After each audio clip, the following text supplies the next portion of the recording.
नमस्कार. चला आज आपण बनवूया रेस्टॉरंटसारखी पावभाजी. त्यासाठी इथे मी 8 ते 9 मीडियम आकाराचे पोटॅटोज छान धुवून घेतलेले आहेत. गोबी, सिमला मिरची 2, 4 इथं टोमॅटो घेतलेले आहेत आणि ओरिजिनल कलर येण्यासाठी हा छोटासा बीट घेतला आहे.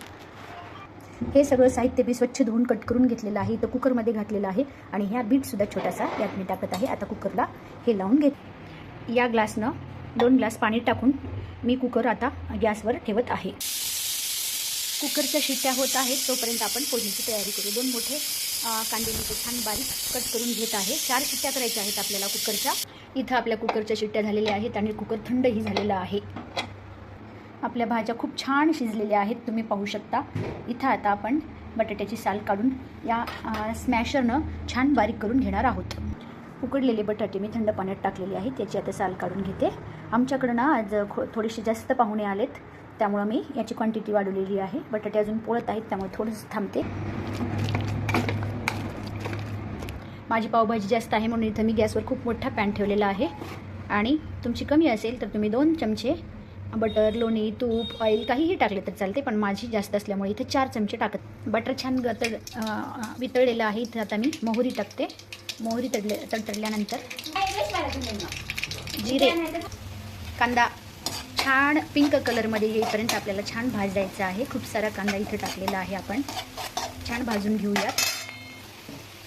थोडीशी तेजपत्ता आणि मला थोडी दालचिनीची पूड टाकायला आवडते. तुम्हाला आवडत असेल तर टाका, सुगंध छान येतो दालचिनीचा. थोडासा कढीपत्ता,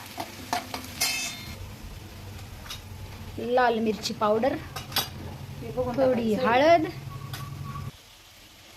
छान आपला कांदा हे झालेला आहे. आता इथं मी थोडीशी कोथिंबीर टाकते आणि वरून पण टाकायची आहे आपल्याला कोथिंबीर. पाहू शकता आपली फोडणी किती सुंदर झालेली आहे. या बॅटरला मी छान बारीक करून घेतलेलं आहे.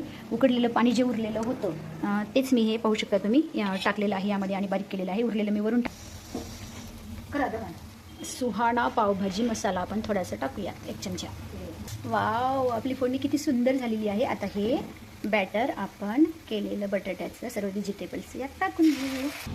व्हिडिओ शेवटपर्यंत पहा, मी खूप साऱ्या टिप्स सांगणार आहे. वाव, किती छान झाले बघा. हे आपण आता छान असं मिक्स करून घेऊयात. यामध्ये मी आता ह्या कुकरमध्ये हे पाणी टाकून छान विसळून घेते. चवीपुरतं मीठ, खूप सारी कोथिंबीर. आहा हा हा, काय सुंदर आपली पावभाजी झालेली आहे. त्यात मी अजून वरून बटर टाकत आहे. पावभाजी आहे म्हणजे बटर तर टाकावं लागणारच. वाव, काय सुंदर आपली पावभाजी झालेली आहे.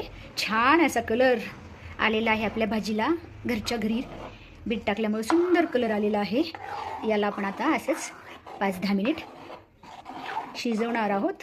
मला थोडीशी घट्ट वाटत आहे म्हणून मी अर्धी वाटी इथं गरम पाणी टाकते. वाव, सुंदर सुगंध येत आहे. भन्नाट कलरसुद्धा आलेला आहे. थोडासा गरम मसाला. वाव, एवढ्या भाजीमध्ये किमान 10 माणसं आरामात जेवू शकतात. सुंदर कलर आलेला आहे आपल्या भाजी. छान अशी आपली पावभाजी झालेली आहे. वाव, चला तर आपण टेस्ट करून बघूया कशी झाली आहे.